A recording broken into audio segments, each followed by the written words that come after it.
საღამოშვიდობის ტელეკომპანია ფორმულას ეთერში გადის გადაცემა გიორგი თარგამაძის ფორმულა. ჩვენ მომავალში უკვე არა სამშაბათ დღეებში, არამედ შაბათ-კვირას 22 საათზე შევხვდებით ხოლმე ერთმანეთს.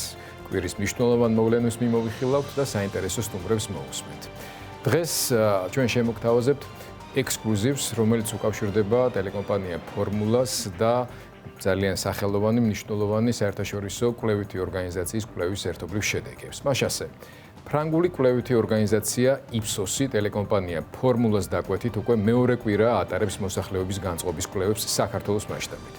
ეს იქნება საზოგადოებრივი რეაქციების ყოველკვირეული კვლევა საზოგადოებისთვის აქტუალურ თემებზე, რომელსაც ჩვენ პერიოდულად შემოგთავაზებთ.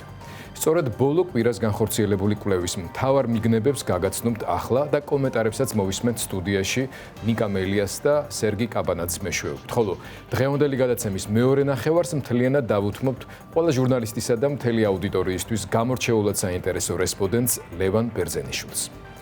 მას ასე, საქართველოს მასშტაბით საზოგადოებრივი რეაქციების შესწავლის სურათი. გავითვალისწინოთ, რომ ცდომილება 5%-ზე ნაკლებია.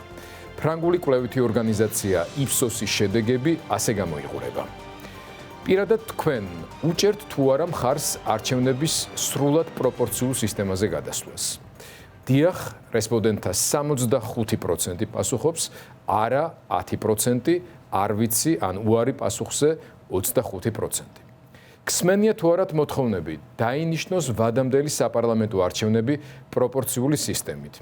დიახ 80%, არა 16%, არ ვიცი პასუხი უარი პასუხზე 4%. დაინიშნოს ვადამდელი არჩევნები გერმანული სისტემით. დიახ 56%, არა 33%, არ ვიცი უარი პასუხზე 11%. გადადგეს მთავრობა. დიახ 80%, არა 15%, არ ვიცი 5%. შეიხსენებთ, რომ ეს იყო პასუხები შეკითხვებზე, ხსმენიათ თუ არა ამ დაგვარი მოწოდებების შესახებ და იცით თუ არა ამის შესახებ. შეიქმნას ტექნიკური მთავრობა, რომელიც ჩაატარებს არჩევნებს. დიახ 61%, არა 32%, არ ვიცი ან უარი პასუხზე 7%. მხარს უჭერთ თუ არა მოთხოვნას, დაინიშნოს ვადამდელი საპარლამენტო არჩევნები პროპორციული სისტემით. დიახ 60%, არა 23%, არ იცის ან უარს ამბობ ჯერჯერობით პასუხზე 17%. დაინიშნოს ვადამდელი არჩევნები გერმანული სისტემით. დიახ 31%, არა 29%, ხოლო 40%-ს ჯერ არ აქვს პასუხი ამ შეკითხვაზე, რაც ნიშნავს იმას, რომ გერმანული მოდელის შესახებ ჩვენი საზოგადოება უფრო მეტ და დეტალურ ინფორმირებას საჭიროებს. გადადგეს მთავრობა. დიახ 41%, არა 37%, არ ვიცი 22%. შეიქმნას ტექნიკური მთავრობა, რომელიც ჩაატარებს არჩევნებს. დიახ 46%, არა 29%, 25%-ს არ აქვს პასუხი ამ შეკითხვაზე. თქვენი აზრით, აქვს თუ არა ქართულ ოცნებას შანსი მოიპოვოს უმრავლესობა უახლოეს საპარლამენტო არჩევნებზე, თუ ის ჩატარდება არსებული, ანუ შერეული სისტემით? ამ შემთხვევაში ოცნებას გამარჯვებას უწინასწარმეტყველებს 40%, არას ამბობს 34%. არ იცის ან უარს ამბობს პასუხზე შეკითხვაზე 26%. თქვენი აზრით, აქვს თუ არა ქართულ ოცნებას შანსი მოიპოვოს უმრავლესობა უახლოეს საპარლამენტო არჩევნებზე, თუ ის ჩატარდება პროპორციული სისტემით? მთლიანად უკუღმატრიალდება ეს წინა შედეგი. მოსახლეობის 31%-ს მიაჩნია, რომ დიახ, 41% მიიჩნევს, რომ ოცნება ამ შემთხვევაში გამარჯვებას ვერ მიაღწევს, ანუ უფრო მეტი ნაწილი, არ ვიცი ან უარი შეკითხვაზე 28%. და კიდევ რამდენიმე მონაცემი ამჯერად ერთი კვირის წინ ჩატარებული კვლევის საზოგადოების არჩევნებში მონაწილეობის მზაობასთან დაკავშირებით, ასევე IPSOS-ის კვლევაზე საუბრობთ. შემდეგ საპარლამენტო არჩევნებზე რომ იფიქროთ, რამდენად სავარაუდოა, რომ მონაწილეობას მიიღებთ არჩევნებში, თუ ის ჩატარდება სრულიად პროპორციული არჩევნების სახით. ამ შემთხვევაში აქტივობის მაჩვენებელი მზაობის საკმაოდ დიდია, ნამდვილად მივიღებ მონაწილეობას 71% ამბობს, ალბათ მივიღებ მონაწილეობას 10%, ანუ თლიანობაში შეგვიძლია ვთქვათ, რომ მზაობას 81% გამოხატავს, რაც ძალიან დიდი მაჩვენებელია. ალბათ არ მივიღებ მონაწილეობას 3% და ნამდვილად არ მივიღებ მონაწილეობას 4%, ანუ თლიანად 7. არ ვიცი, სულ ამბობს 10%, უარი პასუხზე 2%. შემდეგ საპარლამენტო არჩევნებზე რომ ვიფიქროთ, რამდენად სავარაუდოა რომ მონაწილეობას მიიღებთ არჩევნებში, თუ ის ჩატარდება არსებული სისტემით, ანუ შერეული სისტემით. ამ შემთხვევაში ნამდვილად მივიღებ მონაწილეობას ამბობს 52%, ალბათ მივიღებ მონაწილეობას 11%. ალბათ არ მივიღებ მონაწილეობას 9 და ნამდვილად არ მივიღებ მონაწილეობას 14%. არ ვიცი 12, უარი პასუხზე 2%. შეგახსენებთ, საზოგადოებისთვის აქტუალურ თემებზე კვლევები გაგრძელდება და მაყურებელი ფორმულას ეთერში ფაქტობრივად ყოველკვირეულად მიიღებს ინფორმაციას თუ როგორი არის დინამიკა საზოგადოებრივი განწყობების ცვლილებისა მიმდინარე მოვლენებზე, კიდევ უფრო მნიშვნელოვან სტრატეგიულ საკითხებზე. ეს ძალიან საინტერესო მონაცემები არის, რომელიც გამოსადეგი იქნება როგორც ჟურნალისტებისთვის, ასევე პოლიტიკური პროცესების ანალიტიკოსებისათვის, თავად საზოგადოებისათვის და რა თქმა უნდა პოლიტიკოსებისათვის. პოლიტიკოსთაგან დღეს ჩვენ პირველი სტუმერი უკვე მყავს, ნიკა მელია, რომელიც მე მგონი პირველად არის ჩემს გადაცემაში და ასევე პირდაპირ მოვიდა იმ შეკრებიდან, რომელიც საკოორდინაციო რეჟიმში უკვე სისტემატურად იმართება ოპოზიციის თითქმის ყველა წარმომადგენელს შორის. ოპოზიციურ ფლანგზე შეგვიძლია ვთქვათ, რომ არ დარჩა ისეთი პოლიტიკური მეტნაკლებად მსხვილი ორგანიზაცია, რომელიც ამ ფორმატში არ მონაწილეობს.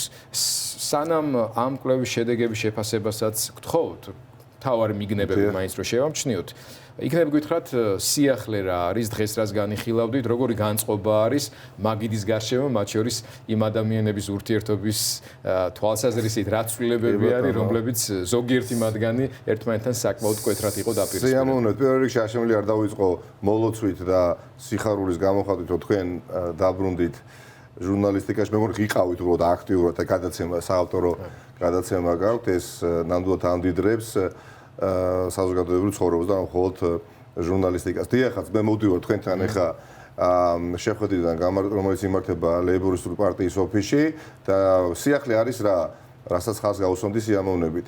კიდევ უფრო შედუღავდა ოპოზიციური პარტიები ერთმანეთთან და კიდევ უფრო ახლოვდება ჩვენი პოზიციები ერთმანეთთან ნაცვლად დაშორიშორებისა.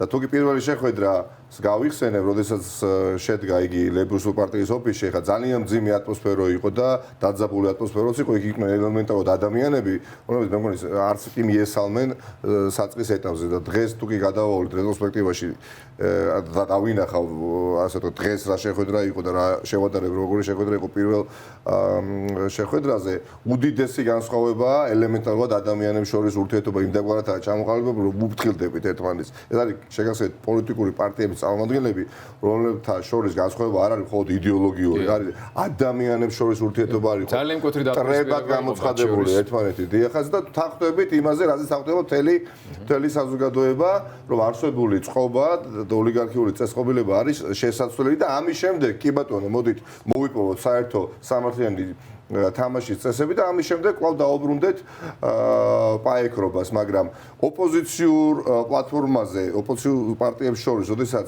არსებობს რესურსი საერთო ენის გამონახვისა, ეს წაადგება ამ ქვეყანას და არა მხოლოდ ცალკეულ ოპოზიციურ ლიდერებს, ვინაიდან უნდა ეს ხელისუფლებას თუ არ უნდა, ხელისუფლება შეიცვლება და როდესაც პოლიტიკური სპექტრი თანხმდება, რომ ნორმალიზდეს უნდა ურთიერთობა ჯერ კიდევ ოპოზიციაში ყოფნის დროს, ეს რისკებს ამცირებს ხელისუფლებაში მოსვლის შემდეგ რაღაცა ძალადობრივი მეთოდების გამოყენებისა და ასე შემდეგ. ანუ კოალიციური მთავრობა თუ იქნება, საფუძველი ახლავე ჩაიყარა, რომ ერთი მაგიდის გარშემო ჩვენ ვისაუბროთ და აღარა ვართ ტრულ რეჟიმში. რა ცალკეულ გვარებს აღარ ჩამოვთვლი, მაგრამ ზუსტად ვიცი, რომ ამ ადამიანებს გამარჯვებაც არ ჰქონდათ ერთმანეთთან უკანასკნელ წლების განმავლობაში. ამ თვალსაზრისით შეგვიძლია ვთქვათ, რომ ბატონმა ივანიშვილმა საკმაოდ კარგი საქმე შეუძლებელი მოახერხა. არა მარტო ქართულ ოპოზიციას, არამედ ქართულ პოლიტიკურ კულტურას. იმიტომ რომ თუკი ჩვენი საერთო მოთხოვნა პროპორციული არჩევნები, პერსპექტივა იმისა, იმისა, რომ ვერც ერთ პოლიტიკური პარტია დამოუკიდებლად ვერ დააკომპლექტებს მთავრობას, ეს ნიშნავს, რომ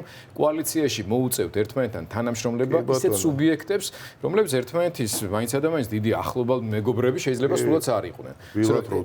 პოლიტიკა, პიროვნული ურთიერთობები, საზოგადოებას გიორგი ხო ხედავ თუ პოლიტიკოსებს კლასი არ დაპირისპირებაც, ნიკა რომ დავფიქრდეთ, ეს დაპირისპირებაც კი სხვა შემთხვევაში უფრო ფრთხილი იქნება, იმიტომ რომ პოლიტიკური ლიდერები არ დაწვავენ ხიდებს, მიუხედავად მკაცრი კრიტიკისა, რომლის არ არსებობის შემთხვევაში მათ ძალიან გაუჭირდებათ ერთმანეთთან თანამშრომლობა. ეს ძალიან მნიშვნელოვანი შედეგი არის, თუმცა დეტალებით საინტერესო იქნება. ამას ხედავდა გიორგი საზოგადოება, რომ აი პოლიტიკური პარტიები, ოპოზიციური პარტიები ერთმანეთს არ ელაპარაკებენ, ანუ კლასი არ ყოფილი, ეს აშკარად პოზიტიური სიგნალია და მე მგონი თქვენი კრიტიკოსებიც კი ამას აღიარებენ. სერგი, თქვენც ესწრებოდით დღეს მოგესალმებით პირველში ესწრებოდით ამ შეხვედრას.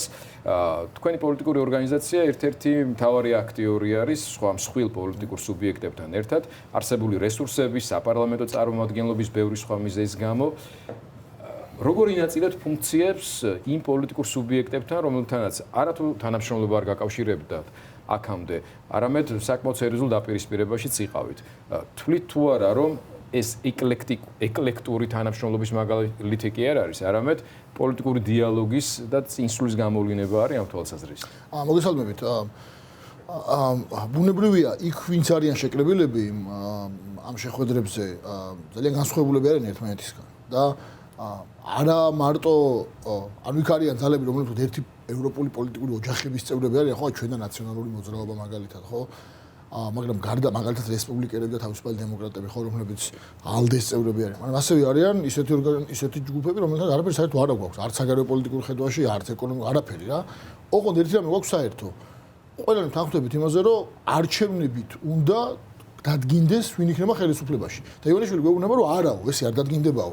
მე მექნება ისეთი სისტემა, რომელიც მემაწყობს მხოლოდ და ამიტომ თქვენ საარჩევნო ეს რევოლუციური შტაბი კი არ არის. ეს არის კოორდინირებული მოქმედება სწორედ არჩევნების მეშვეობით ხელისუფლების ერთობა, ოღონდ თანამოაზრეობა არის იმასთან დაკავშირებით, რომ საარჩევნო სისტემა უნდა შეიცვალოს. რომ თამაშის წესები, დემოკრატიული თამაშის წესები გამოსცეს. ბუნებრივია, ზუსტად აი ეგ არის ალბათ ყველაზე სწორი ფორმულირება, რომ თამაშის წესები იყოს საერთო. ამაზე თანხმდებით ბუნებრივია. ანუ ჩემთვის არ აქვს მნიშვნელობა იქ ვინც ხედან იმის საგარეო პოლიტიკას ვეთანხმები თუ არა და ფუნდამენტურად არ ვეთანხმები, მაგრამ ამაზე თანხმდებით. აი ხლა რა თქმა უნდა, იმდენი კლასი, იმდენი მათ შორის იმაზეც თანხმდებით პროპორციული არჩევნების პერსპექტივის შემთხვევაში, რომ იმ სუბიექტების უკან თუ დგას ელექტორატის გარკვეული ნაწილი, რომლებიც ასე ფიქრობენ, ისინი უნდა იყვნენ წარმოდგენილები ობიექტურად საქართველოს პარლამენტში. ეს არის დემოკრატია, ეს არის სახელმწიფოს გასაგარცებობის უფლება.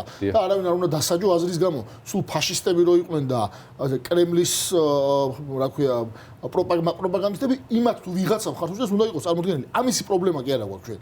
მაგრამ აქ არის საუბარი ეს, რომ ამათთან თანხმდებით, აი ამ ყველა ძალა ერთმანეთში თანხმდებით იმაზე, რომ თამაშის წესები უნდა იყოს, საერთოდ უნდა იყოს დადგენილი და არ უნდა იყოს ეს თამაშის წესები, რომელიც ივანიშვილს დატოვებს სამუდამოდ ხელისუფლებაში. ამაზე თანხმდებით ძალიან მარტივად. ამ შეთანხმებას აქვს თუ არა პერსპექტივა ივანიშვილთან პოლიტიკური დაპირისპირების პირობებში, ის თავისი ნაბიჯებით პროცესს ეკაჩება, ასე ვთქვა და გადაიტანა კიდეც ქუჩაში. პარლამენტის პროცესი აღარ მიდის. ივანიშვილმა გადაიტანა კი არა, გაისროლა პროცესი ქუჩაში, პირდაპირ ვთქვა. ეს შემთხვევით ამას არ გააკეთებდა თავისთავად. არა, შემთხვევით არ გააკეთებდა. ეს არის რაღაცა გეგმის ნაწილი. არ ვიცი, ამიტომ გეგმის ნაწილი არის, მე მგონია რომ ეს არის იმის ნაწილი, რომ მან დაინახა რომ დამარცხდებოდა, ჩაატარა მათ შორის კვლევები თვითონაც, ისაც ხედავს საზოგადოებრივ განწყობას, ნახა რომ არავინ არაპირებს მას ხელი ჩამოართვას, არავინ მასთან არ შედის კოალიციაში. გახსოვთ ხო ის კამპანია, რომელიც ჩვენ ყველას ჰქონდა, როდესაც ყველა პოლიტიკურმა ძალამ მეტნაკლები წონის მქონე თქვა რომ არ ვაპირებთ მასთან შესვლას კოალიციაში. თვითონ ამ კვლევების მასალებიც გამოვიყენოთ. ბოლო სხვა კვლევებშიც და IPSOS-ის კვლევებშიც, რომელიც დღეს გავაცანით ტელემაყურებელს, სრულიად ნათლად ჩანს, რომ პროპორციული არჩევნების შემთხვევაში ამომრჩეველთა აქტიურობის მაჩვენებელი იქნება რეკორდულად მაღალი იქნება. ბუნებრივია, იმიტომ რომ პროპორციული არჩევნები უმრავლესობა სკეპციზმს ავლენს იმ შემთხვევაში თუ რჩება შერეული არჩევნები. ანუ ეს ხელისუფლების ადმინისტრატიული განწყობილი საზოგადოების დიდი ნაწილია. პოლიტიკური ძალა თავის ასე ვთქვათ, ამომრჩევლის არჩევნებზე მისთვის შემთხვევაში ხდება პარლამენტში. ამას ნიშნავს. ანუ ის პოლიტიკური ძალა, რომელსაც 2% აქვს შეიძლება და სხვა ვითარებაში ვერ გადალახავს. ის ამომრჩეველმა იცის, რომ იცი რა, პროპორციული არჩევნების შემთხვევაში ის შევა და გახდება პარლამენტის წევრი. ანუ აქედან გამომდინარე, ეს არის მნიშვნელოვანი. ოღონდ ივანიშვილმა ჩვენ ხო რა გვითხრა, ყველას გვითხრა, რომ ეს აღარ აინტერესებს, მათ შორის მართლა დაუწერელი თუ დაწერილი კანონი და არ ღვია, როცა ასეთ საჯარო პირობას ის არ შეასრულა და გაისროლა პროცესი ქუჩაში. ეხლა, ოღონდ აქ მინდა თქვა, რომ გამოსავალი არსებობს ისევ და ისევ. ჩვენ ეს კი არ გვქს სიამოვნებს, რომ მაინც ამ პროცესში ვარ. ამ პროცესში მიგვიყვანა ივანიშვილმა, რადგან ეს თამაშის წესები უნდა, ამ თამაშის წესებით ვითამაშოთ ბოლომდე. ანუ ჩვენ ვაპირებთ, რომ ვიყოთ მაქსიმალურად შემტევი, ანუ შემტევში გულისხმობ შვიდობიანად შემტევი, ჩვენ არ ვაპირებთ ხელების გულზე დაკრებას, ვაპირებთ რომ გავაგზავნოთ პიკეტირება, ვაპირებთ რომ შვიდობიანად მივიყვანოთ ეს პროცესი იქამდე რომ ის დაბრუნდეს აი ამ რაღაც დიალოგის და საღი აზრის ფარგლებში. და ამას თუ არ იზამს ოღონდ, ერთადერთი არჩევანი დარჩება. ყოველი ჩვენი შეკრებისას და პიკეტირებისას თუ ბოიკოტის შემთხვევაში გამოიყენოს სპეცრაზმი, დაშალოს, დაგვიჭიროს და თუ ამას არჩევს, ოკეი, ჩვენ პირდაპირ გეტყვით, პრობლემა ამასთან არ აქვს, იმიტომ რომ ამისი ალტერნატივა არის რომ ივანიშვილმა გაიფორმა ხელისუფლებაში ყოფნა ბოლომდე და ეს არ არის ალტერნატივა არც ჩემთვის არც ნიკასთვის და არც არავისთვის არც განიხილება ეს ალტერნატივა ამიტომ მოუწევს არჩევანის გაკეთება მოდის დიალოგზე თუ არ მოდის შეიძლება დიალოგს აქვე დავამატებ რა ჩვენ აი განსხვავებით სხვა დროისა როდესაც ოპოზიცია იყო ხოლმე სუპერ დესტრუქციული და უბრალოდ იყო რაღაცის თქვა დაზიანებაზე ჩვენ ასევე გზა შევთავაზეთ უთხარით რომ პროპორციულზე ხო გითხარი რომ კი და გადაგვაგდე ხო ეხლა ან აიღე ისევ ეს პროპორციული რაზეც შეპირება გქონდა და თუ არ აიღე გერმანული მოდელი არ თავაზობ კონკრეტული მოდელს რომელიც არის გამოსავალი რაზეც მოსახლეობას უფრო მეტი ინფორმირება ჭირდება იმიტომ რომ IPSOS-ის კვლევის ირკვევა რომ პროპორციულს თავისთავად უჭერს ხარს მაგრამ შინაარსი სტრუქტურულად გერმანული მოდელი არის პრინციპი რაც გულისხმობს იმას რომ პროპორციულში რასაც იღებ იმაზე მეტი ვერ გეყოლება ამ პრინციპს თავაზობ ჩვენ იქ ეხლა შიგნით იმდენი ვარიაციაა გერმანულ მოდელში აგერ რომ დავსვათ ეხლა მე და ნიკა შეიძლება მთელი საღამო ვიმსჯელოთ არ არის ჯერჯერობით საჭირო თავი ამიტომ გასაგებია რომ მოსახლეობას არ ესწრებს, იმიტომ რომ ბევრი დეტალია. მაგრამ ჯამში პრინციპი გასაგებია ყველას. ფაქტობრივად გადავიდა უკვე ჩვენი საუბრის მეორე და მნიშვნელოვან ნაწილზე, რაც უკავშირდება პოლიტიკური ზეწოლის მეთოდებს. ეს პროცესი უკვე დაწყებულია, თქვენ უკვე ქონდათ არაერთი მცდელობა ხელისუფლებისათვის დისკომფორტის შექმნის და მსგავსი აქცია იგეგმება ხვალ საღამოს, ორშაბათ საღამოს, რომელიც სამშაბათს დილით პარლამენტის ხდომის პიკეტირებით უნდა გაგრძელდეს. ყველას კარგად ვესმის, რომ ხელისუფლებაც იგივე მეთოდს მიმართავს, გამოიყენებს პოლიციურ ძალებს იმისთვის, რომ პარლამენტარებს მიცეს შესაძლებლობა სხდომათა დარბაზში შესვლის და ვერავწდებით კვლავ შეხლა შემოხლას. სანამ შეიძლება გაგრძელდეს ეს ყველაფერი, ოპოზიცია არის თუ არა მზად ამისთვის და მოსახლეობასთან მუშაობ თუ არა აქტიურად საიმისოდ, რომ ერთი რო ხალხი ამას გაგებით მოეკიდოს და მეორე თქვენი რიგები კიდევ უფრო გამრავალ რიცხვობდეს, იმიტომ რომ მართალია ვამბობთ რომ თავებით ნუითვლით პროტესტანტებს თუ მაგრამ პოლიტიკაში რაოდენობას მოგეხსენებათ როგორც არჩევნებში, ასე პროცესში დიდი მნიშვნელობა აქვს. ამ ხრივ კიდევ ერთ კითხვას მოგაყოლებთ, ასე ვთქვათ, ღევანდელ შეხვედრაზე მოვისმენთ ბატონი ზურა ჯაფარიძის ინიციატივა, რომ კოალიციური მთავრობის შექმნის შემთხვევაში ნაციონალები ნუაიღებენო ძალოვანი უწყებების ხელმძღვანელობასო. ეს ბუნებრივ იმას არ ნიშნავს, რომ ჯერ მოუკლელი დათვის ტყავს იყოფდეს ვინმე არ მგონია რა არის ბატონ ჯაფარიძე ამ мотиваციის ამბობდეს ალბათ. ალბათ უფრო იმიტომ რომ ხალხში მასაში, რომელიც თქვენი ამომრჩეველი არ არის და თქვენდან კრიტიკულად იყო წლების განმავლობაში განწყობილი, გაჩნდეს დამატებითი мотиваცია, რწმენა, გარკვეული გარანტიები, რომ აი ის ძველი დრო ინფორმით არ დაბრუნდეს ნაციონალური მოძრაობის იმ შესაძლებლობებით. აი ამ კონტექსტში რო უპასუხოთ ჩემ შეკითხვას რა ბრძოლის მეთოდებისთვის ახართ კიდევ მზად და რა მეთოდებით ფიქრობთ მხარდამჭერების აქტიური მხარდამჭერების რაოდენობის გაზრდას. პირველ რიგში ვიტყვი რომ ჩვენ რეალურად აი რაც სერგიმ თქვა სხვა გზა ვიზინეუნიშომ არ დაგვიტოვა. ჩვენ როდესაც ვამბობ გულისხმობს საზოგადოებას, ეს პოლიტიკური კლასი ხა და საზოგადოების ნაწილი არის. ხო შეუძლებელია აი მართლაც საუკუნის ტყუილის შემდეგ ხა პროცესები წარიმართოს ყო ბიუროს ხდომის მიმდინარეობისას, რაღაცა ქუჩის ბიღმა დარჩეს პროცესები ყო კაბინეტებში. შეუძლებელია რა ჩვენ განგებთ ეხაც ლეგიტიმურად, ანუ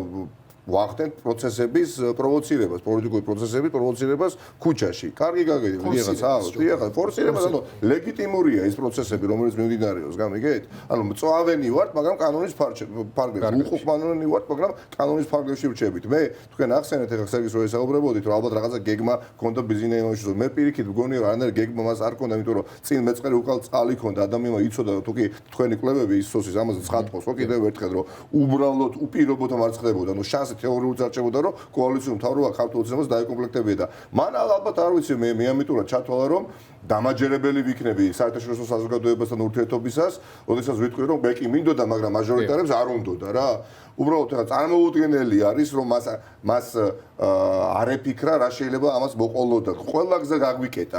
ცუცსა და უარეს შორის გამოდის რომ უარესი ანუ რისკები ძალიან აწია, მათ შორის მისთვის, მის ხელისუფლების და პიროვნულად მისთვის. დიახაც, მან ჩათვალა რომ პროპორციული არჩევნები, რეალ პროპორციული არჩევნები სამართლიანი არჩევნებია, ხო?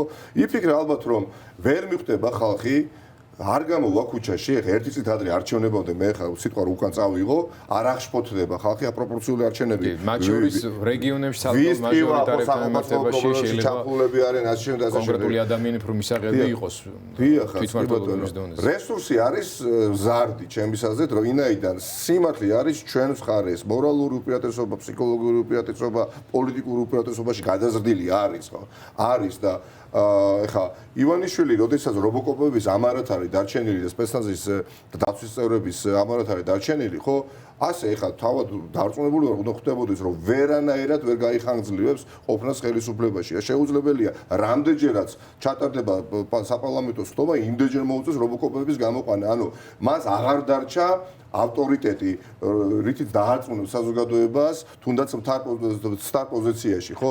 მას აღარ დარჩა ამ ავტორიტეტის ძალა, დარჩა მხოლოდ აი ძალის ავტორიტეტი, ანუ სპეცნაზისა და არ ვიცი მე პოლიციელების ძალით ცდილობს ხელები გადაგვიღოს და ეს უბრალოდ განწირულია თავში, არავის არ შეჩენია. ალბათ შემოსული არის დაპირისპირებაში ხალხთან. მე ერთხელ ვთქვი და გავიმეორებ სიამოვნებით თქვენს ეთერში, რომ დაახლოებით იგივე რამ რო გაიკეთები ეხა სააკაშოს, როდესაც ცნობილი მოვლენების შემდეგ, როდესაც წინა ხელისუფლება, ახლა რაღაცა იდიოტობა გააკეთა ტელეკომპანია იმედში შემოვიდა და იძულებული გახდა ხელისუფლება რომ ადამდელი არჩევნები, ანუ მიხეილ სააკაშვილი გადამდგარიყო. განცხადება ხო პირდაპირ გააკეთა მიხეილ სააკაშვილმა რომ გადავდექიო. ორ დღეში რომ გამოსულიყო და ეთქვა რომ მე ბრძანებას ხელი არ მომიწერია, ვიფიქრე ამ ორ დღის განმავლობაში და არ გადავდგები, ხო?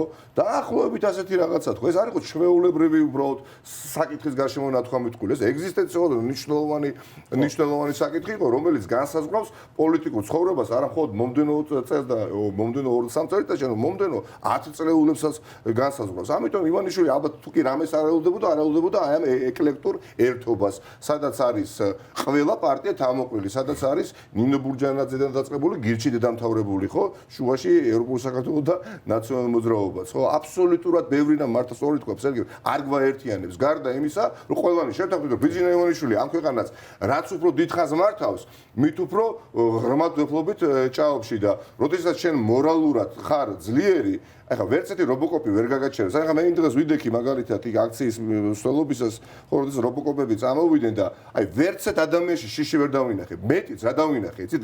გავინახე განსა თითქოს სურვილი რომ იქ მე დამიჭირო, აი ეს სურვილი, ანუ ღირსებაა, უკვე თუ გიგიჭერს ბიძინა ივანიშვილი. ჯაფარის ინიციატივას თქვით ორი სიტყვა და სერგის ჩვენ კონსულტაციების ზადვართ კონსულტაციების მით უფრო რომ ხა ჩვენ გვაქვს ჩვენი შეხედულება დაპარტია ნაციონალურ მოძრაობაში სამართლებრივი სისტემის რეფორმირებასთან დაკავშირებით და აი ეს ნიადაგი რომელიც შეიქმნა უახლოეს დღეებში, როდესაც ყველა პარტია მოლაპარაკების მაგიდასთან ვართ, მე დარწმუნებული ვარ გაგრძელდება და ნაციონალური მოძრაობა როგორც არასოდეს იქ იქნება დამთმობი თავის პოზიციებში რა. განსხვავებით ქართულ ოცნებისგან ჩვენ არ მიგვაჩნია ხელისუფლებაში ყოფნა, მხოლოდ შინაგან საქმეთა სამინისტროში ყოფნა და არ ვიცი მე კიდე სულში ყოფნა და ასე შემდეგ. ამ შემთხვევაში საკუთარ შეცდომებზეც ბევრს ალბათ არის ეხა ბევრს გონია რომ ხელისუფლებაში ნამყოფი ძალა კი ბატონო ვიღაცისთვის არის ნაკლი, მაგრამ მე სხვანაირად უყურებ, არის პოზიტივი და არის პლუსი და რატომ? იმიტომ საკუთარი ცხვირი კედელზე მერტყმული და არის ნეგატიური გამოცდილება, რომელსაც არ ვაკეთოთ, სად როგორ არ მოვიქცეთ.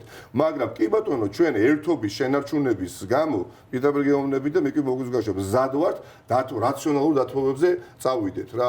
ეხა ქართულ ოცნებას ხელისუფლებაში ყოფნად არ მიაჩნია ეკონომიკის სამინისტრო, სოფლის მეურნეობის სამინისტრო, საერთოდ ხელისუფლება არ მიაჩნია. აი სუსი მიაჩნია რომ არის ხელისუფლება და პროკურატურა და პოლიცია, მორჩეკატო და რობოკოპები. აი ეს გონია ხელისუფლება და თუ კი ეხა მთელი ოპოზიციური სპექტრი, ეხა თუ კოალიციურ მთავრობაზე მიდგება საუბარი, ხო და თუ კი მოემსახურება ეს ყველაფერი იგივე ნაციონალურ მოძრაობის მიმართ დობის გაზრდას, მე თქვენ გეუბნებით რომ არანაირი პრობლემა არ იქნება. პასუხი გასაგებიათ, მიღებულია მანდატი. რომ ნაციონალურ მოძრაობის წარმომადგენელი არ იყოს შინაგან საქმეთა მინისტრი მაგალითად. რა პრობლემაა? საინტერესო პოზიცია. ხო, და სერგი ერთი რაღაც თქვენ კითხეთ ნიკას რომ შეხლა შემოხლა იქნებაო. ერთი რამე არის იქნება ან შეხლა ან შემოხლა, იმიტომ რომ შეხლა შემოხლას ორი მხარე ჭირდება. ჩვენი არ მივდივართ არავისთან საბრძოლველად არანაირი ძალადობის მიზნით. და ეს არის ძალიან ცალსახა ამბავი. აი ეს ახალგაზრდების რომლებიც დააპატიმრეს.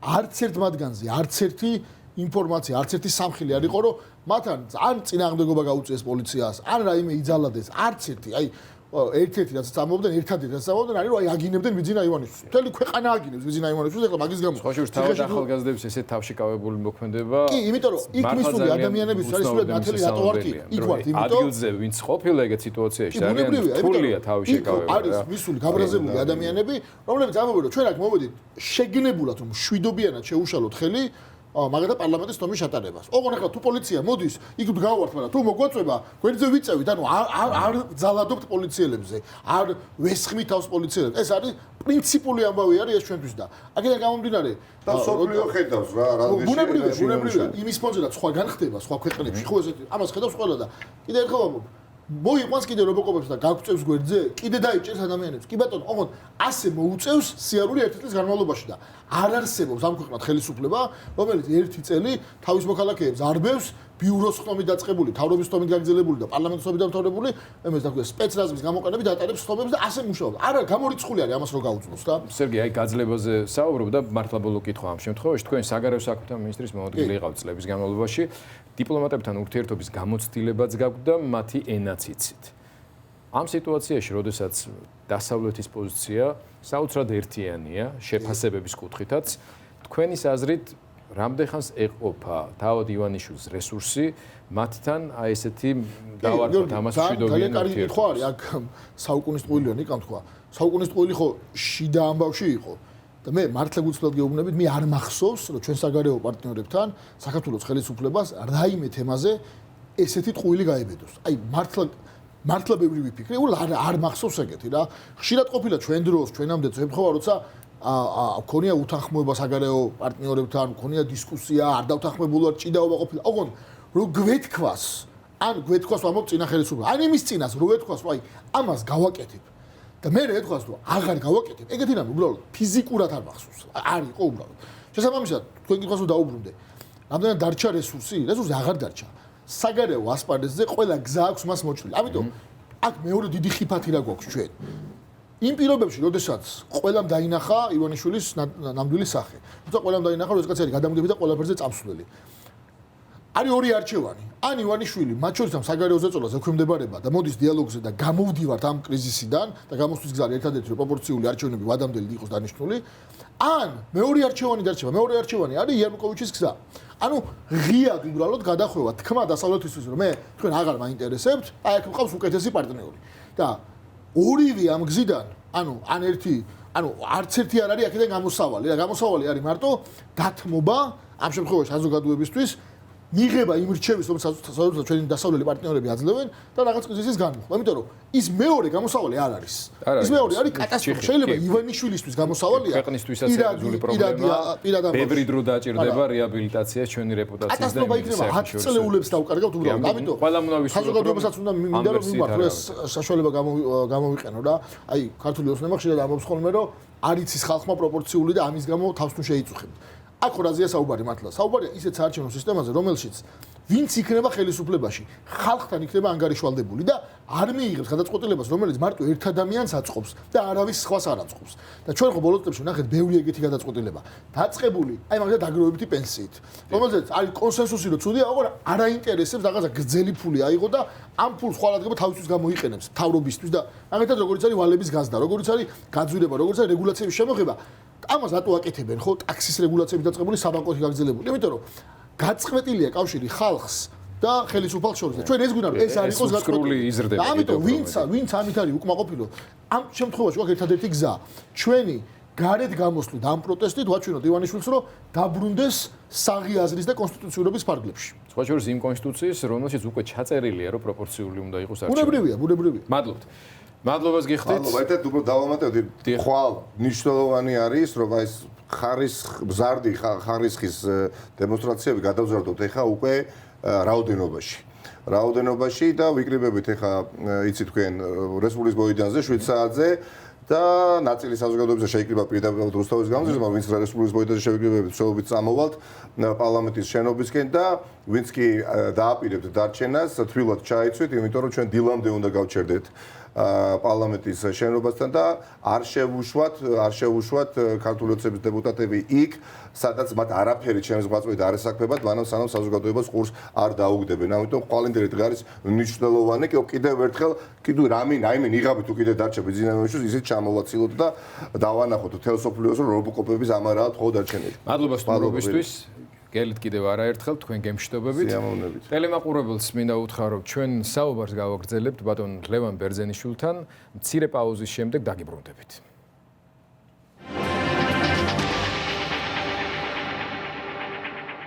ჩვენ ვაგრძელებთ ჩვენს გადაცემას. რამდენიმე დღის წინ ერთ სტუმართან საუბრის დროს, რომელიც პოლიტიკური ლიდერია, საუბრობდით მისი პოლიტიკური ორგანიზაციის იდეოლოგიურ პოზიციონირებაზე. და ითქვა, რომ უკვე 21 საუკუნეა მკვეთრი იდეოლოგიური დაყოფები აღარ არის ბოდაში. მე სიმართლე გითხრათ, პირიქით წარმოდგენა მაქვს რამდენითაც, რაც უფრო კრიზისული სიტუაცია იქმნება, მით უფრო მეტად მუქი ხდება ის შტრიხები, რომელიც პოლიტიკურ სუბიექტებს ერთმანეთისაგან განასხვავებს, მაგრამ ეს კრიზისი კიდევ ერთი რამით არის საინტერესო, როგორც ცალკეული პოლიტიკური ჯგუფების, ასევე ცალკეული ადამიანების პიროვნული ხასიათის ყველა დეტალი გამოდის ზედაპირზე.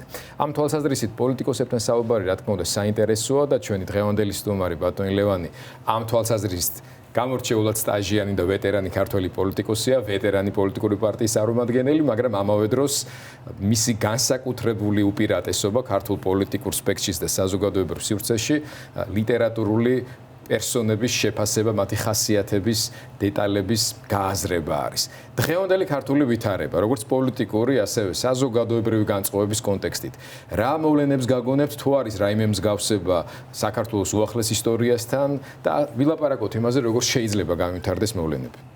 მსგავსება, რა თქმა უნდა, ყოველთვის არის ხოლმე, მაგრამ თითოეულ მოვლენას, თითოეულ ეპოქას თავისი სრულიად განუმეორებელი ამბავი აქვს. ახლა საქართველოს ისტორიაში ბიძინა ივანიშვილი არ ყოფილა და ვერ იქნებოდა, იმიტომ რომ ეს უნიკალური ფენომენია.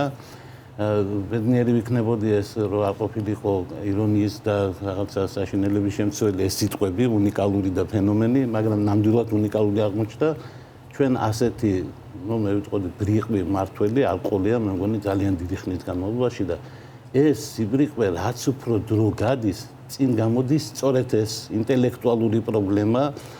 არა იმდენად, იმიტომ რომ ახლა ხელისუფლება ფიქრობს, რომ რაც უფრო დიდი ძალის დემონსტრირებას მოახდენს, მით უფრო შეაკავებს რღვევის პროცესს თავის საკუთარ რიგებში და მაპატიეთ, მაგრამ აი ძალიან ჭკვიანური დასკვნა არ არის, იმიტომ რომ რაც უფრო მეტ ძალას გამოიყენებს გარეთ, მით უფრო სწრაფად დაერღვევა მდგომარეობა შიგნით. ბიძინა ივანიშვილს არ დარჩა სერიოზულად მნიშვნელოვანი რესურსი. ხოლო მოგონებით კი გავს ერთ რამეს. მე მახსოვს, რომ ერთხელ ედუარდ შევარდნაძემ საერთაშორისო ასე ვთქვათ თანამეგობრობას შესთავაზა ტყუილი. როდესაც ბეიკერი მოატყუა, როდესაც 2003 წლის არჩევნების წინ დაპირდა, რომ იქნება პატიოსანი არჩევნები, ძალიან სამართლიანად დაინიშნება ცენტრალური საარჩევნო კომისიის თავმჯდომარე, სადაც შემოთავაზეთო სამი კანდიდატურა, შეთავაზეს სამი კანდიდატურა, აირჩია ის, რომელიც აირჩია. და მერე ჩაატარა ის, რაც ჩაატარა და ბეიკერი გაანაწყენა, ახლა მეგობარი კაცი ყავდა, ის მერე არ ელაპარაკებოდა სხვა ჩვენს. ანუ იყო შემთხვევა, როდესაც საქართველოს ხელისუფალმა გაბედა მთელი მსოფლიოს მოტყუება და ახლა ეს განმეორდა, მაგრამ ამ კონკრეტულ შემთხვევაში არის ერთი განსხვავება. ის იყო კაცი, რომელსაც ჰქონდა საერთაშორისო წონა. აქ ეს გააკეთა კაცმა, რომელსაც საერთაშორისო წონა არასოდეს არ ქონია, ახლა საერთაშორისო თვალსაზრისით ბიძინა ივანიშვილი არასდროს არ წარმოადგენდა პოლიტიკოსს და სხვა. ეს გარკვეულად, თქვა, საქართველოს სირცხვილი იყო, რომ ასეთი ხელმძღვანელი ყავს, მაგრამ რაღაცნაირად იტანდნენ და ახლა გახდა უტანელი ყველასთვის.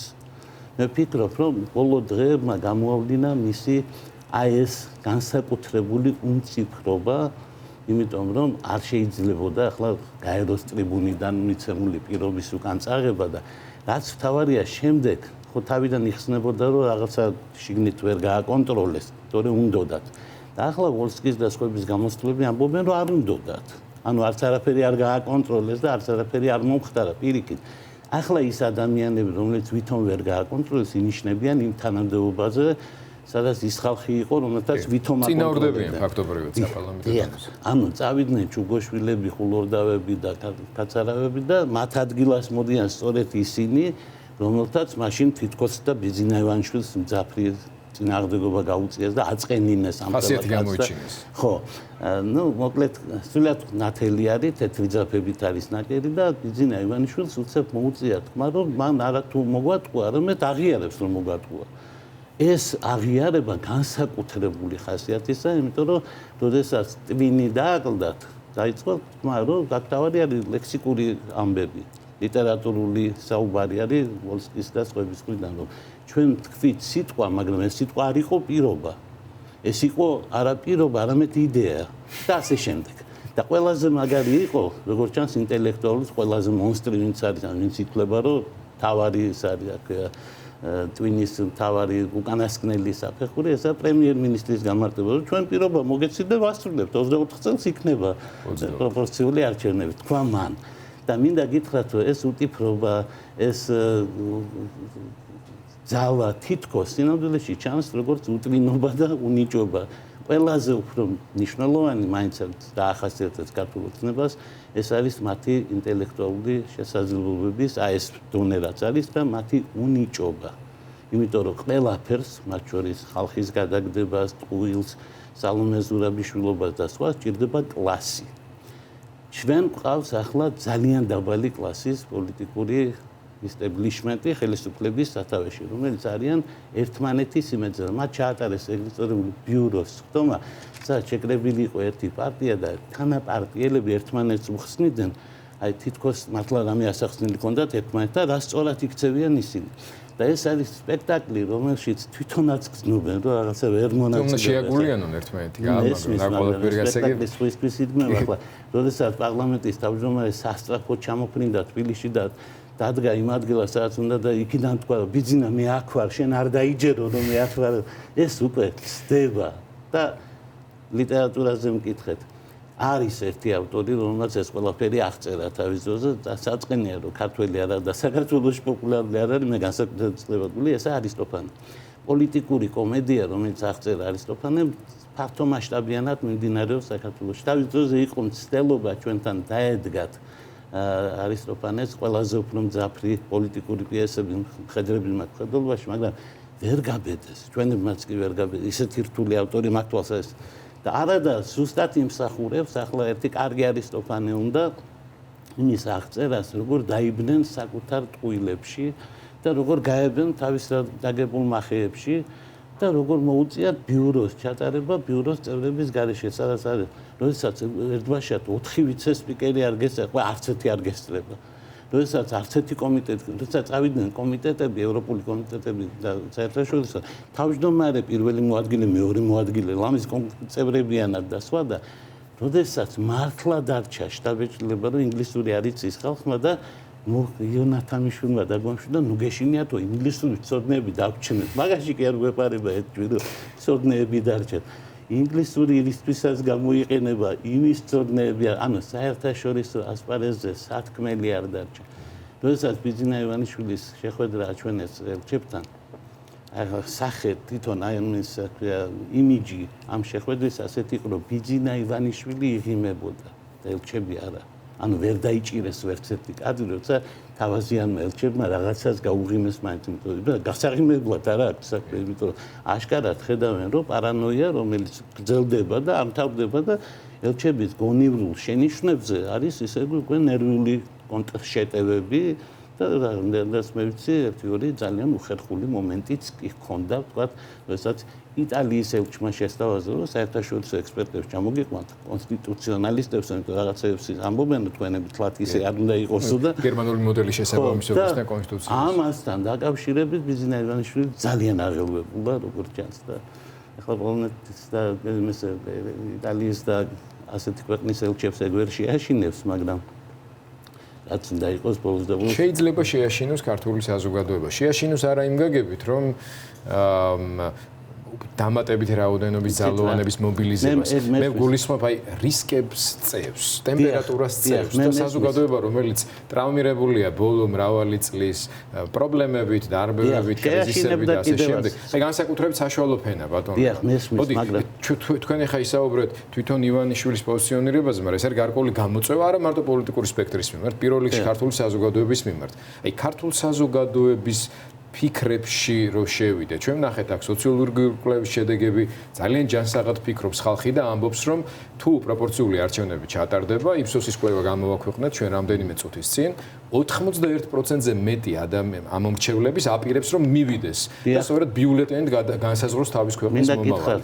მაგრამ მანამდე რა ხდება? როგორ მივიდეთ იქ? მაგ არის მთელი ამბავი, იმიტომ რომ ბიზინა ივანიშვილი ანგარიშობს იმას, რაც ყოფილა. ანუ ის ანგარიშობს, რომ ხელისუფლებას გადაუმეტებია ძალისთვის და საზოგადოება დამორჩილებია და ასე შემდეგ. ის არის თვალისწინებს ერთ ძალიან მნიშვნელოვან მომენტს, რომელიც პირველად დგება ჩვენს ისტორიაში, რომელსაც ბევრი ვერ ხედავდა და ვერ ხედავს დღემდე, მაგრამ მე ძალიან იოლად ვხედავ, ვინაიდან კონტაქტი მაქვს სწორედ იმ ძალასთან, რომელიც ახლა შემოდის ყველგან, მათ შორის ეს რიცხვები იზრდება, იმიტომ რომ პირველად ის თაობა, რომელიც დაიბადა დამოუკიდებელ ქვეყანაში, მოდის არა ხელისუფლებაში, მაგრამ ხელისუფლების ამრჩეველთა რიგებში. ეს არის უზარმაზარი ტალღა ახალგაზრდების, რომელსაც ვერ ითვალისწინებს, რომელსაც არ მუშაობს. არც რობოკოპები, არაფერი არ მუშაობს, იმიტომ ესა შეუშინებელი მასა. ჩემი შეშინება, თქვა, შეიძლება ვინმე ვსწავლოს, იმიტომ ციხეიცის რა არის და იქნებ იქ არ მოუნდესო. მაგრამ ახალგაზრდების შეშინება შეიძლება იმის გამო რომ როგორც ამერიკელი ანგარის კომუნალურს და ასე შემდეგ ჩვენ ვიხდით შულები ნაკლებად დარდობენ შეიძლება ამას შეგაშინოს რომ სიტუაცია რო აირიოს კვლავ უშუქოთ უგაზოთ გადასახადი ვერ გადავიხადოთ ეს მომენტიც ამ ეგრეთ წოდებულ სუფთა ძალას რომელიც ახალგაზრდობის მომენტი ნაკლებადაა ახალგაზრდობის მომენტი არის გადამწყვეტი მომენტი დღეს და ყველა მცდელობა მათი იდეოლოგების ან დინარაძეების რომ ყველა ახალგაზრდა ვინც უპირისპირდება ნაცად გამოაცხადოს და მიხეილ სააკაშვილის მიერ მართულად და სხვა წააწყდება იმას რომ გაზრდის იმ ათრის რომელიც ნამდვილად ასეთი არ არის რომელსაც არ აინტერესებს ეგ ნაწილი ეს ახალგაზრდები პირველად 2015 წელს გამოჩნდნენ კატასტროფის დროს როდესაც ხელისუფლება დაიბნა და ჩაიცვა ვალინკები, მაგრამ თქვა თბილისის მერმა, რომელიც კარგად წავიდა ჯორჯო არმანის შარვალზე და მოუხდა ძალიან იმ ადგილს, მაგრამ დააბნიეს ახალგაზრდებმა იმით, რომ მოვიდნენ, არავის არაფერი არ კითხეს, ქალაქი დაალაგეს და წავიდნენ, ისე რომ გაამწარეს ხელისუფლება, დაანახეს, რომ არსებობს მათგან არამართული ძალა, რომელსაც როგორ უნდა დაუშალო ქალაქის დაალაგება, თორე დაუშალეს, წადით არ გჭირდებით და უთხრეს. მაგრამ მაშინ ძალის დემონსტრირება მოხდა. ამ ახალგაზრდებთან დაიწყეს ჯერ კლუბებით, მერე მუშაობა იმით, რომ შევაშინოთ და გაირკვა, რომ ბიზინა ივანიშვილის და მათი ისტებლიშმენტის ცოდნა ამაზე არ არის სწორი. ბიზინა ივანიშვილი ახალგაზრდებზე შელობს ოჯახის მიხედვით, ბერას მიხედვით. ეს არ არის სწორი დაკვირვება. იმიტომ რომ ჩვენი ახალგაზრდები, ვისაც არ გვანან, ესაა ბერა და ბიზინას ოჯახი. თუმცა არაფერი ცუდი თქმა არ მინდა, ისინი ახალგაზრდები არიან და იქაც ეტყვიან რაღაცას ახალგაზრდულ სიტყვას, მაგრამ მან არ იცის მაგალითად იმ ბავშვების ამბავი, რომელიც ახლა ყავს დაპატიმრებული. თქვენ გულისხმობთ დამოუკიდებელი მოქმედების ხარისხს ამ შემთხვევაში ახალგაზრდების და არა პიროვნული. მე ვფიქრობ, რომ ეს არის გადამწყვეტი განსხვავება იმ პერიოდებს შორის, როდესაც ჩვენ ასე ვთქვათ, საშუალო კლასი ცდილობდა რევოლუციონერობას და ბრძოლას და თავდადებას, დღეს ჩვენ არ გვჭირდება რევოლუცია. თუ გნებავთ, შემიძლია შევადარო, ახლა არ ამგონია ესეთი პირსისხლიანი რეჟიმი ყავდეს, როგორც შახმა მოაწყო ბოლოს, მაგრამ ახალგაზრდებმა შახი დაღალეს უბრალოდ. ხშირი, იმიტომ რომ პოლიცია ჩვენი დაიღლება, იმიტომ რომ ჩემთან ბრძოლა, თქვენთან ბრძოლა, მედიასთან ბრძოლა, პოლიტიკოსებთან ბრძოლა შესაძლებელია და შეიძლება რამე მეთოდები არსებობს. ახალგაზრდობასთან ბრძოლა შეუძლია ეს ქვეყნის მომავალია, თუ ისინი აუცილებლად მოვლენ, ჩვენ მოვკვდებით ისინი იქნებიან. იმათთან ბრძოლას აზრი არ აქვს. როდესაც ახალგაზრდების წინააღმდეგ ხაზგასმით დაიწყო ბრძოლა, აი ბოლო დაპატიმრებები, ჩემი აზრით ბიზინა ივანიშვილმა ხელი მოაწერა თავის არათუ კაპიტულაციას, არამედ თავის პერსპექტივობას მომავალშიც კი. ანუ მე მას ვერ ვხედავ ემიგრაციაში გაქცეულსაც კი. მე საერთოდ მას ვხედავ პოლიტიკურად, ადამიანურად და სულიერად განადგურებულს. იმიტომ რომ ბოლოს და ბოლოს უკანასკნელ სიტყვას მას ახალგაზრდები ეტყვიან, ეს ახალგაზრდა ხო გითხარით სახლშიც ყავს. სახლშიც კი მიიღებს პასუხს. არ შეიძლებოდა ხელის აწევა ჩვენს მომავალზე. ახლა ჩემმა ახლობელმა კარგმა კაცმა ახლა აღარ დავასახელებ ნაციონალების ხარისხს თქვა რომ მე მირჩევნია ციხეში ჩავჯდეთ 15 დღე ვიდრე დავკარგო მომავალი. მე მგონი ეს ის ფორმულა რომელთაც ეს ახალგაზრდობა გველაპარაკება მათ უნდა მოусმინოთ ახლა ჩვენ. და არ მგონია რომ მართლა ახლა თალაკვაძის და სხვების განსხვავების დონეზე ვიყოთ, იმიტომ რომ ეს ძალიან დაბალი რანგის და დაბალი შესაძლებლობების ადამიანები ვერ ხედავენ სად იწყება რღვევა. რღვევა იწყება იქ, როდესაც მოდის ეგრეთ წოდებული მეცხრე ტალღა. ის ძალა, რომელიც არასოდეს არ ყოფილა ჩვენს არჩევნებში. ისინი მოდიან არჩევნებში. ისინი გადაწყვეტენ არჩევნების ბედს. საითაც ისინი გადაიხრებიან, იქით წავა. ეს არ არის ხალხი, რომელიც ერთ რომელიმე პოლიტიკურ პარტიას ეკუთვნის, მაგრამ ეს არის უკვე 100%-ით ხალხი, რომელიც ხმას არ მისცემს ბიძინა ივანიშვილს და მის ქართულ ოცნებას. ამას მიაღწიეთ. კი, ნამდვილად. ბატონ ლევან, თქვენ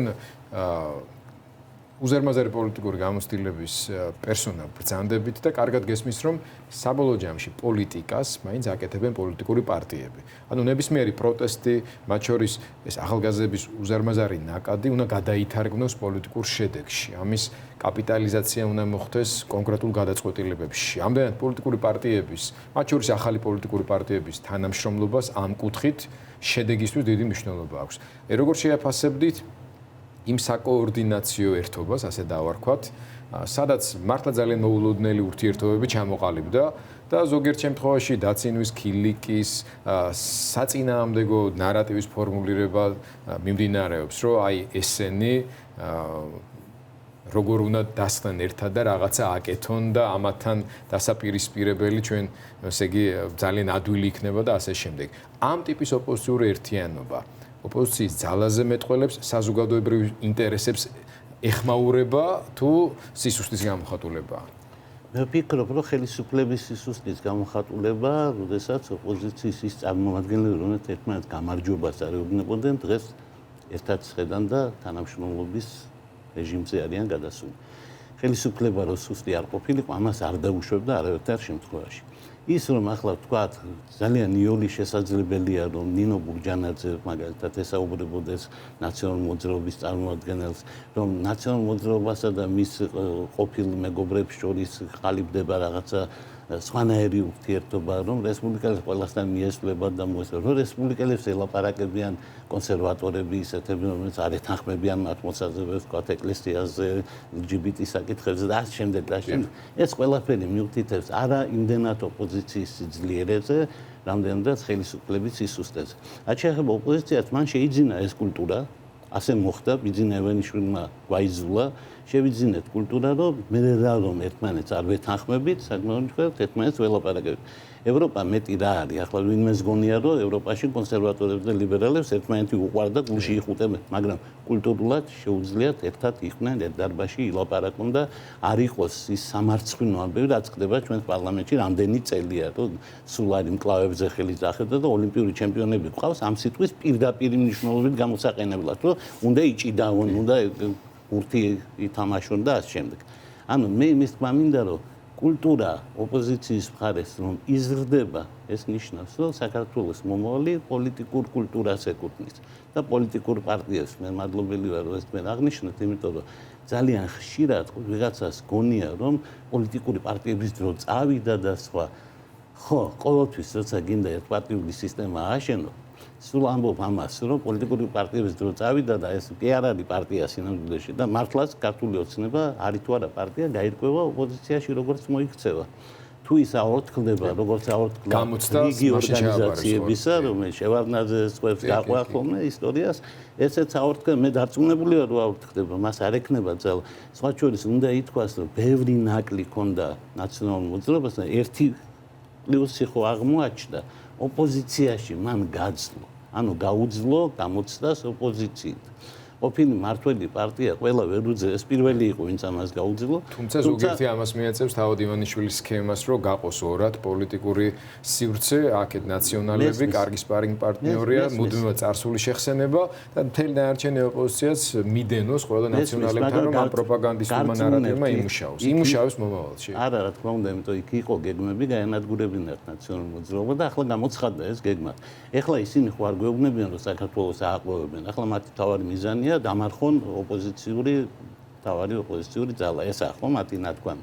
მაგრამ მინდა გითხრათ, რომ არ გამოვა ეგ ამბავი უბრალო მიზეზის გამო. ძალა, რომლითაც ბიძინა ივანიშვილი ვინმეს მოერეოდა, დამთავრდა მას შემდეგ, რაც აღინიშნა, რომ იგი ხუნდაძეს ვერ მოერია. მოუწიათ ამის თქმა. ეგ არ არის მართალი, რომ ხუნდაძეს ვერ ერევა ივანიშვილი, მაგრამ ხო ითქვა, რომ ვერ მოვერია და მე კაცმა, რომელსაც მისი ბანკიდან 100,000 კვალი თქვა, მე ვერ დამარწმუნა ბიძინა ივანიშვილი. ჩვენ გვესმის, რომ ეს ხუმრობა, რომ ეს ცინიზმია და სხვა, მაგრამ ხო გვესმის ეს სიტყვები. ხო ითქვა, რომ ვიღაცა ისე ბიძინა ივანიშვილს მოუწია იმ თამაშში შესვლა, სადაც პაიკებმა თქვეს, რომ ეს ლაზიერი რაღაცა ვერ დადის და ეს ის არ არის და სადაც როდესაც ერთმა დეპუტატმა თქვა ბიძინა, ის ბიძინა აღარ არისო, შეიძლება ეს ბიძინა ივანიშვილთან შეთანხმებით ითქვას, მაგრამ ეს მომაკვდინებელი შეფასება, როდესაც პატარა ადამიანები, პატარა პოლიტიკოსები, მიკროპოლიტიკური ძალები პარლამენტში ლაპარაკობენ ამ მაკრო ძალაზე, როგორც მათ თანატოლზე, რომელსაც აღმოაჩნდა მათი თვისება. ანუ ისიც ისეთი მთხრე აღმოჩნდა უკაცრავად, როგორც თვითონ ფიქრობენ თავის თავზე. სამწუხარო არის, რომ ეს არის ხალხი, რომელიც აი ხუნდაძე, მაგრამ ხო იცის ვინც არის. თქვენ თუ გონიათ, რომ მას ახლა ამ დღეებში გაუჩნდა განცდა, რომ იგი ლიდერი არის და სხვა, არ გაუჩნდა ასეთი განცდა. სახეზე აწერია, იცის თავისი ფასი, იცის. შეიძლება კახიკალაძის გარდა არც არავის არ ქონდეს ამე სერიოზული ამბიცია. და იქაც როგორც გითხარით, ჯორჯო არმანი მეტია ვიდრე პოლიტიკა. ანუ მეტი არის, ასე ვთქვათ, მისი იმიჯური და მოწონებითი ნაწილი. იმიტომ რომ კი ბატონო, მას შეიძლება პიროვნული რეიტინგი მაღალი ქონდეს, მაგრამ ეს მის პარტიას არაფერს არ მიცემს. მისი პარტია სწორედ ძალიან ცუდად გამოიყურება. თუ თავად არ დაიწყებს საკუთარი პოლიტიკური გუნდის ფორმირებას და პოლიტიკური განაცხადებას. ჩვენ ყველაფერს ვნახავთ, რღვევა სწორედ მასე იქნება, რომ ცალკეული ლიდერები შეეცდებიან. პროცესი შეიძლება ძალიან დაჩქარდეს და მათ უკვე დასწრებაზე იქნება. რა თქმა უნდა და ჩვენ ამის მომსწრე ვიქნებით და რა თქმა უნდა, ყველა შეეცდება გამოიყენოს თავისი ის რაც აქვს. დიახ, და ბატონო ლევან, სანამ დავამთავრებ ჩვენ საუბარს, თქვენთან ყოველთვის საინტერესო და სასიამოვნოა და მაყურებელსაც სურვილი აქვს დიდხანს გისმინოთ. აქციები კვლავ გრძელდება. ჩვენ ვისაუბრეთ იმაზე, რომ ამ საპროტესტო აქციის მთავარი სიახლე და მახასიათებელი არის ახალგაზრდული ნაკადი, რომელიც გარკვეული გაგებით სიახლე არის ბოლო წლებისთვის, თუმცა თქვენი ახალგაზრდობის პერიოდისთვის და იგივე ეროვნული მოძრაობისთვის, მიუხედავად იმისა, რომ ძლიერი ასაკოვანი ლიდერები ჰყავდა ეროვნულ მოძრაობას, სტუდენტურმა ახალგაზრდულმა მოძრაობებმა შექმნა ის მუხტი, რომელმაც გადატეხა ყველაფერი. შემდეგ ეს ყველაფერი შედარებით შიგადაშიგ თუ იგივე 2012 წელს რო გავიხსენოთ არჩევნების წინა დღეებში, ეს მუხტიც დედაქალაქშიც და მთლიან საქართველოში ახალგაზრდობის დიდი მასების უკმაყოფილებამ გამოიწვია, ხო? ნუ მაშინ ტრიგერი, ასე ვთქვათ, სასხლეთზე ხელისგამცემი იყო ის კადრები, ჩანაწერები და ასე შემდეგ. დღეს ასეთი ტრიგერი არ არის, არაფერი. ახალგაზრდობა მაინც უკვე კვლავ აქტიურია და მას სჭირდება საშუალო ასაკის სხვა ადამიანების მხარდაჭერა იმისთვის, რომ ამ პროტესტს უფრო შედეგიანი დასასრული ჰქონდეს. რა არის შემაკავებელი შედარებით ჩუახნის ადამიანებისათვის, რომლებიც კრიტიკულად არიან განწყობილები, ეს ყველა კვლევაში ჩანს, მათ შორის IPSOS-ის კვლევაშიც, რომელსაც ჩვენ ხშირად დაუბრუნდებით, ხოლმე ფორმულა ყოველკვირეულად უკვეთავს და აწარმოებს ამ კვლევებს. რა არის ის, რაც მათ მაინც თავს აკავებინებს იმისთვის, რომ საპროტესტო მოძრაობის აქტიური მონაწილეები იყვნენ თვითონაც. მე ვფიქრობ, რომ აქ თავარი მოვლენა ასეთია, ორი პროცესი მიმდინარეობს ერთდროულად. ერთი არის ბიძინა ივანიშვილის და მისი პარტიის ჩამოშლის პროცესი. მეორე პროცესი არის რა იკვეთება მეორე მხარეს, ანუ ვინ იმარჯვებს. აი მაგ არის დიდი დაბნეულობა, ვინაიდან ოპოზიციაში არ არის ისეთი სიტუაცია ახლა, მიუხედავად იმისა, რომ ამდენი წლის განმავლობაში კარგად ჩანდა, თუ არა ბიძინა, მაშინ ვინ მოდის? ეს დაიკარგა ეს ამბავი, იმიტომ რომ მოდის მრავალპარტიული რაც კარგიც არის და ცუდიც არის. კარგი არის საქართველოსთვის, ცუდი არის ამორჩევლისთვის, იმიტომ რომ ამორჩეველი არ არის მიჩვეული კოალიციებს და პოლიტიკურ კულტურას. მაგრამ ფაქტობრივად ეს პირველი არჩევნები იქნება პროპორციული შემთხვევაში, როცა ამორჩეველი ორ უცნობიან გადაწყვეტილებას მიიღებს, მიცემს ხმას იმის ვარაუდით ის ვისთან ერთად დაალაგდება კოალიციაში. რა თქმა უნდა და იმან უნდა ვიცოდეთ, რომ კოალიციური ხელისუფლება არის კულტურის მაჩვენებელი.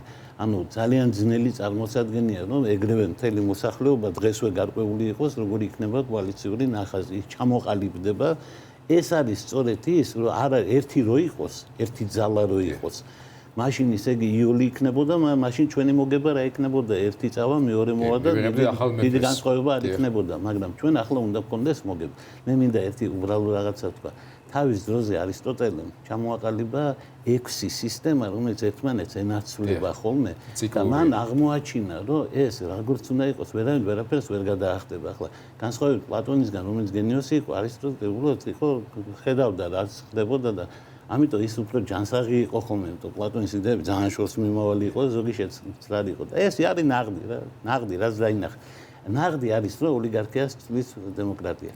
ჩვენ ვართ ახლა მაგ ფაზაში. სამწუხაროდ ჩვენი მეგობარი ქვეყნები ყველანი არ არიან ფაზაში, ცოტა უკან არიან. ვიღაცა შეიძლება მოეჩვენა, ვინმე გაგვასწრო აღმოსავლეთის პარტნიორობის ქვეყნებიდან, მაგრამ არა, ჩვენ ისე ვიქვართ, სადაც ვიყავით, ანუ რა წინ ვიყავით. ჩვენ ახლა გვაქვს ასე ვთქვათ, ჯერეთი ჩვენ ქვეყანაში ოლიგარქია არ გვაქვს. ჩვენ ყავს ერთი კაცის არქია, ანუ ოლიგოსი ცოტას მაინც ნიშნავს. 2-3 რო იყოს, ანუ 4-5 კიდე. ჩვენ გვაქვს მონოგარქია, ასე ვთქვათ.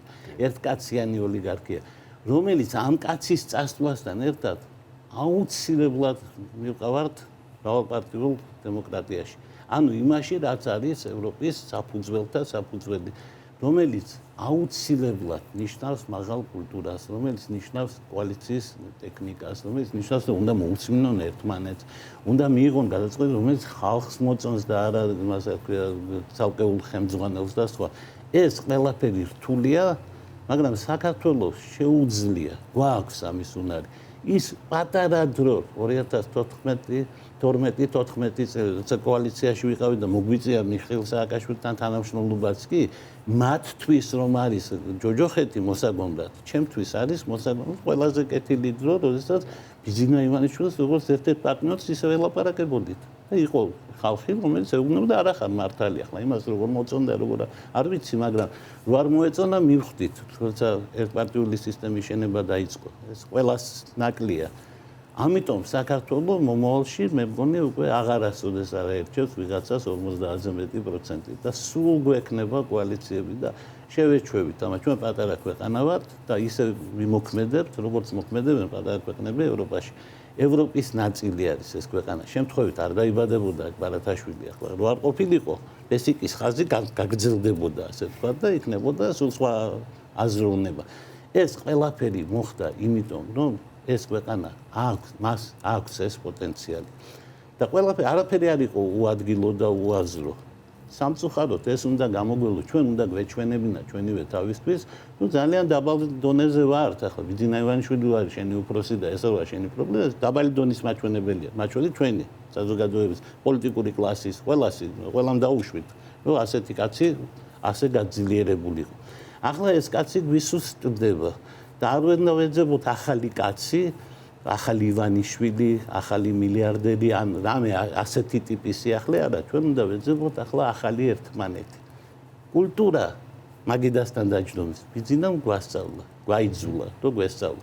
ეხლა ეს მაგიდა გადაინაცვლებს სახელისუფლებულ მაგიდად და იქ უნდა ვისწავლოთ ძალების გადანაწილება, კოალიციური მთავრობა და იქ ნამდვილი კომპრომისები იქნება საჭირო იდეებთან, პროგრამებთან და სადაც მოგვიწევს სხვა ჩვენს არაპოპულარული ნაბიჯების გადადგმა, მაგალითად განათლების სისტემაში, სადაც ამდენი წელია სისულელე მიმდინარეობს სკოლის დათრგუნვა, საერთოდ გამოთიშვა განათლების სისტემიდან და ხელახლა დაწყება განათლების ახლა სტუდენტები მოდიან ძილდახვერებად ერთმანეთში. ეს გასაგებია რატომ და როგორ მოხდა. ძალიან კარგი იყო თქვათ, რომ გავიტანეთ გამოცდები უნივერსიტეტებიდან, მაგრამ საბოლოო ჯამში რაც მივიღეთ, იმითაც ბედნიერები ვეღარ დავჭები და ასე შემდეგ. ბევრი სფეროა, სადაც საერთოდ ნულიდან არის ყველაფერი დასაწყისი, სადაც გასაგრძელებელი. გაგონება არ უნდათ, იმიტომ რომ როცა ერთი პარტია ის გეუბნება, ეს რო ვქნა ხო ხმებს დავკარგავ. და ახლა გეუბნებით, რომ ამ ხმებს თუ იზამ, ხმებს როგორ დაკარგავ კოალიცია გასა. შეიძლება ამ პარტიამ დაკარგოს და სხვისმგებლობას და მეც ვიღებ. ნამდვილად არის საშუალება. ძალიან დიდი მადლობა საინტერესო საუბრისთვის. იმედი გვაქვს, რომ ჩვენი ხშირი სტუმარი იქნებით.